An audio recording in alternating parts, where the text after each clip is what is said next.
great to be joined today by Oliver Yaros, who is a partner in our intellectual property department. Oliver focuses on tech, data and cyber issues, and today we're going to be talking about AI, so very topical. Thanks so much, Oliver, for joining us. Can we just start off by talking about some of the recent developments in this space, just maybe an overview for people who are not as familiar with AI issues? Sure, I'd be happy to do that, Amy.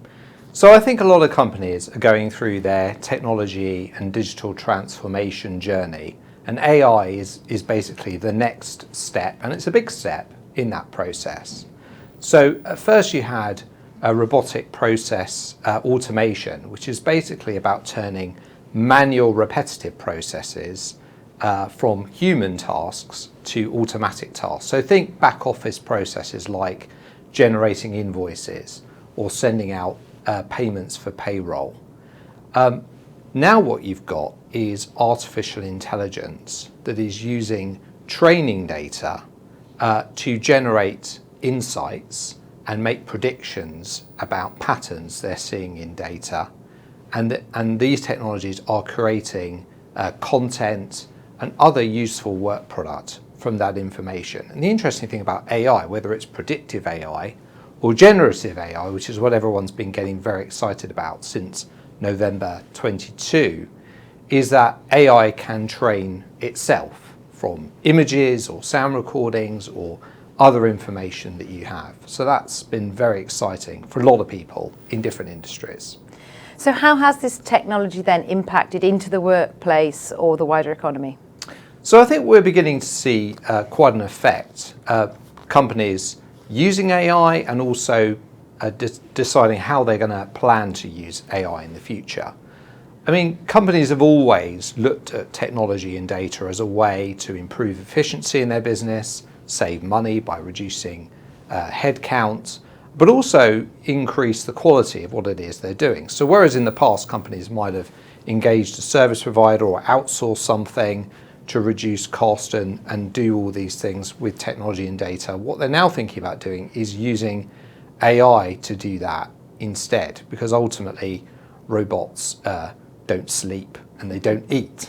So they can be more efficient and they can improve the quality of what is being performed. And which industries are most active in using this software? So I think we're seeing a lot of AI being used, particularly in the media industry, in software development, in coding, in fintech, and also in professional services, so legal, accountancy, and in other services. And a lot of news about AI has been around things like generating artwork or generating new songs or deep fakes, for example. But there's a lot of other really interesting use cases for AI that we're seeing as well, whether that's producing literary works or advice to clients, for example. Is quite an exciting time to be experimenting with this technology. And what should businesses be thinking about now that it is all becoming much more increasingly utilised? What should our clients be thinking about? Well, I think they need to be excited about the opportunities for AI, but also be quite careful about how they're using the AI. And also how they're controlling how it's used within the business. So they need to be thinking quite carefully about how they manage the use of AI. They should have a risk governance framework within their business to make sure that the use cases for AI are considered by a broad group of people that can make decisions about which use cases to use AI for based on the legal risks. And also to ask important questions like, how has the AI been trained? What data has been used? Has that data been checked for unintended bias and that sort of thing? So you mentioned unintended bias, Oliver, but what are the wider risks and threats that we see with AI? I think unintended bias is a risk. We do see quite a lot of claims already, particularly in the employment field, about discrimination as a result of the training data that has been used to create AI-based solutions, because ultimately the AI output that you get, decisions about whether to hire someone or not hire them, is only as good as the training data that you've actually built your AI model on. But I think there are also other issues around things like transparency and explainability. Sometimes organisations and people think, well, AI is more trustworthy because it's more objective. It's a computer. It can't bring its own personal viewpoint to problems. But if you can't explain how AI has come up with a prediction or a decision, then you are inherently exposing yourself and your organisation to risk. So AI needs to be explainable, and you need to be able to provide individuals with information about how it's reached decisions. You also need to be careful about hallucinations. AI can be very convincing in its output. For example, you can have AI that when it is applied in the legal field sometimes makes up case names and case summaries, which is fascinating. So you have to check very carefully the output of your AI to make sure it is in fact accurate. And should our clients be concerned about data privacy? Yes, I think they should. AI has the potential to harvest lots of personal data about individuals in different contexts. You can think of AI that is used to create content for a chatbot to interact with an individual, for example. Individuals have rights in their data, particularly here in Europe. They need to know how their data is being used, and they also have the right to object to automated decision making and profiling about them. So organisations need to think quite carefully about how personal data is being used by these AI tools.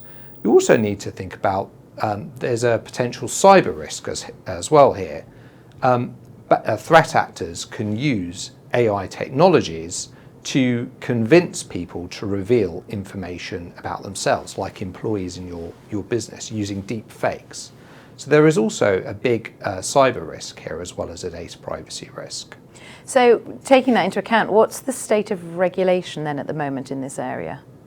So the state of regulation is in a state of development, it is fair to say. You have existing laws about data privacy, which touch on the use of AI, but you have different proposals around the world about how to deal with AI. At the forefront is probably the EU with the AI Act, which is looking to categorise the use of AI into different risk levels and have different requirements for that. In China, you've got a law about cybersecurity, which mandates certain security standards and information to be provided about how AI is going to be used.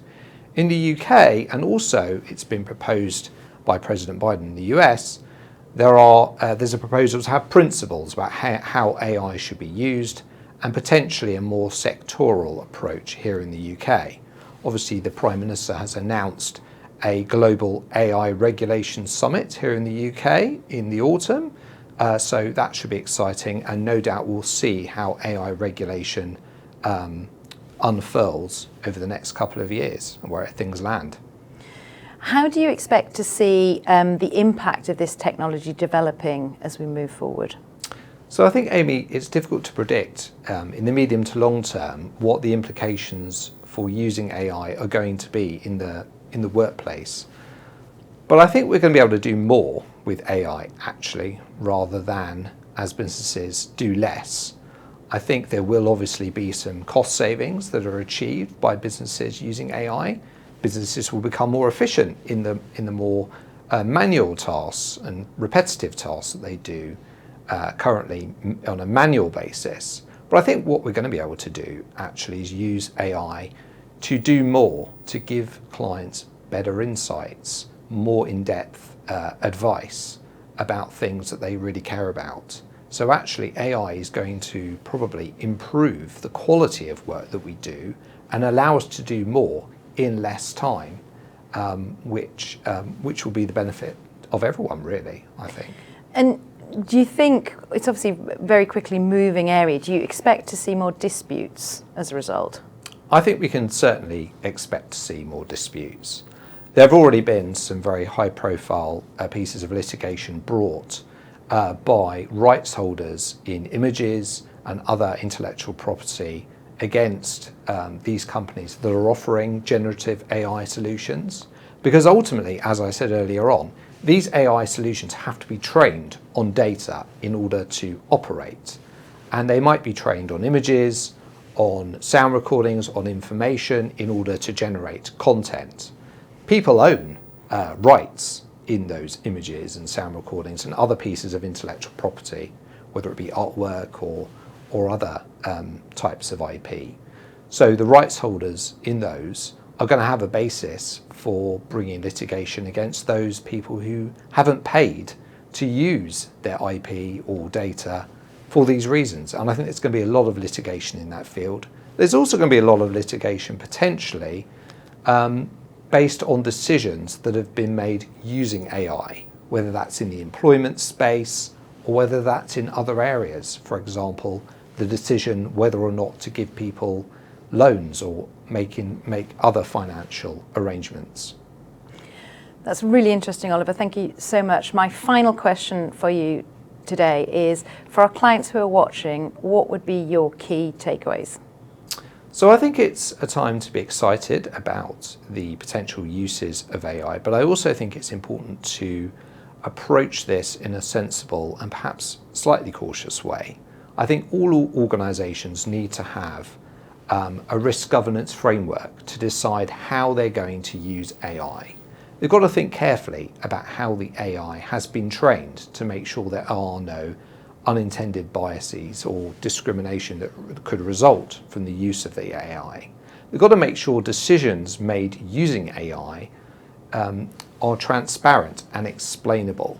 And in order to do all of that, they need to have some sort of framework to allow businesses to make decisions about which use cases AI can be used for based on those criteria.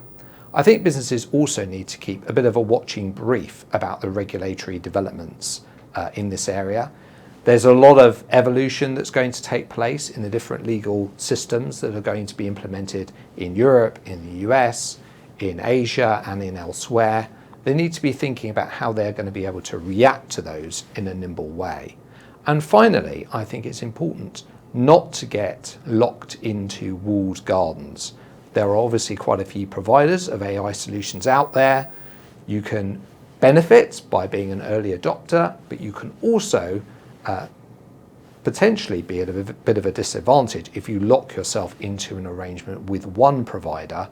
That means that you can't really migrate to another later down the line. So those are my key takeaways.